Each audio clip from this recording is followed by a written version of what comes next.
Hey, what's going on guys, it's Chum here, and as you guys know, Pokemon Let's Go Pikachu and Pokemon Let's Go Eevee have just been officially announced, and today I'm here to break down what I think are the top 5 confirmed features for the brand new games. I just want to lead off by saying not all these features are going to be brand new features, but rather just some confirmed features that have been in all games that I really loved, and some of these might be personal opinions. Either way, let's jump into it. Now, first of all, number 5, we have connectivity with Pokemon Go.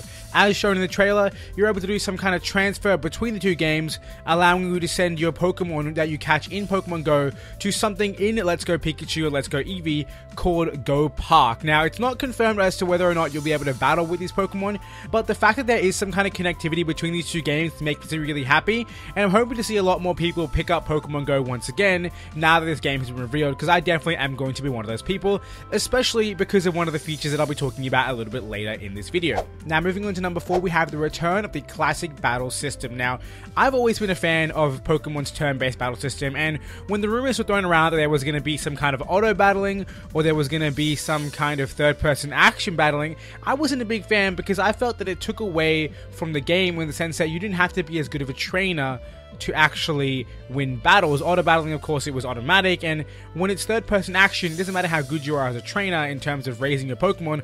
All that matters is how good you are at this kind of third-rate fighting game that it would have become. And I'm really glad to see that we have the classic game style with the turn-based action, because I think it's the way that feels like Pokemon to me, and it would be weird to have a core Pokemon game change that. But one of the best things about this new game is the fact that we finally have brand new animations, and this is the first time we have new animations, or majorly new animations and new sprites since 2013. Yes, it's been over 5 years since we got an animation and model update for Pokemon, so it's going to be good to see these brand new games have brand new animations and brand new player models for the Pokemon, and of course in-game characters. The game's going to look beautiful, it already does look beautiful, and I cannot wait to see more of this game, more moves, more Pokemon. It's going to be absolutely wonderful. Now, moving on to number 3, we have the brand new Pokeball controller. Now, if you guys have seen the trailer, you know that there is a brand new controller you can get for this game, which is in the shape of a Pokeball. It has a thumbstick or analog stick in the form of the Pokeball's button, and by the looks of it, you're able to actually click the Pokeball by squeezing the top and the bottom together to, I guess, be the button click that you need to, access the menus and select your attack. So, I think it's a really cool controller in that sense. It really feels like you're kind of immersed in the game, because of course in this game you have Pokemon Go start catching, rather than battling a Pokemon down to low HP and then, throwing Pokeballs at it and hoping you get lucky. Instead, you get to throw the balls like in Pokemon Go, wait for the ring to close in, and then of course try and hit them in that perfect zone. I think it's going to be super cool to have this Pokeball controller, because you get to actually throw the ball and really feel like you're, throwing a Pokeball at the Pokemon. But of course, be careful not to let go of that ball. You don't want to break your TV. Regardless, I think it's going to be an absolutely fun feature to play with, and of course, it's not something everyone has to have, but I'm definitely going to pick one up. It's going to look so stupid on video, me throwing my Pokeball at my screen. It's going to be hilarious. Either way, moving on to number 2, one of the best features that we have, a returning feature, walking with your Pokemon. Now, this is a feature that dates back to Pokemon Yellow. Yes, all the way back to Pokemon Yellow, when we first got to walk with Pikachu behind us, and this feature was then later updated for the first time in Pokemon Heart Gold and Soul Silver, where we finally got to walk around with other Pokemon, not just Pikachu, and it was amazing. We got to have any Pokemon we wanted, our favorite Pokemon, throw them in the front of our party, and we were able to have this Pokemon walk around with us, and that was amazing.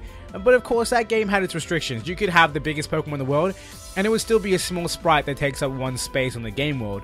But in this game, the walking feature has finally returned after almost a decade, and it's seen some major improvements. You guys can see in the screenshots on screen, we have some really awesome Pokemon following us, and these are big Pokemon.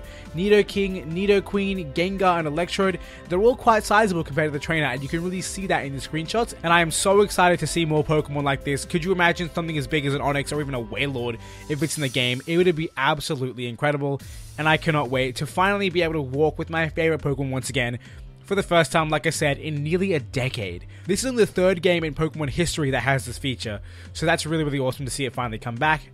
And then finally, number 1 on our list for the top 5 confirmed features for Pokemon Let's Go Pikachu and Let's Go Eevee, we have co-op play. Now once again, if you guys have seen the trailer, you'll know that just like this game can be played with one Joy-Con, you're actually able to use your second Joy-Con to bring in a second player and play co-op. Now this co-op isn't the standard co-op we've had in previous Pokemon games, in which you'd go to the battle tower, group up with a friend, and then battle against random people.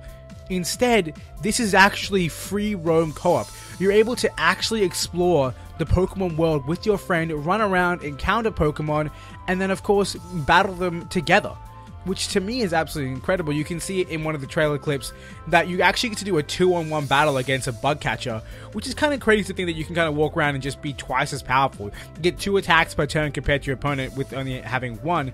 Absolutely incredible. It's going to make the game pretty easy, but it's going to be so much fun, and it's going to be an especially good way to get your friends into the game as well, because they don't have to have the game to actually drop in and join with you. I think they're probably going to be using your own Pokemon, so instead of them using their own 6 Pokemon, they might be using like 3 of yours. I'm not sure how it's going to work, but it's going to be a fun feature regardless, and I cannot wait to see what we could do with this game. It's going to be absolutely incredible. Prior to the game's announcement, I wasn't really excited. All the news kind of seemed pretty meh, but after having seen this first trailer, I am beyond excited for all the features I've listed above. And one of the ones that I think deserves an honorable mention, if you guys are still sticking around for this, is the fact that all the Pokemon appear in the overworld, not just the ones that are interactable, but actually Pokemon in the grass will be in the overworld as well, which is super crazy. Regardless, this is going to be the end of our list. Let me know in the comment section below what you think are some of the best features that are coming to Pokemon Let's Go Pikachu and Let's Go Eevee. I'm super excited to hear what you have to say. Regardless, if you guys like the video, make sure you hit that like button. Of course, if you want to see more Pokemon Let's Go Pikachu and Let's Go Eevee coverage coming out as the news comes out, make sure you hit that subscribe button also. Regardless, I want to thank you for watching. Hope you guys enjoyed, and until next time, I hope you have a wonderful day.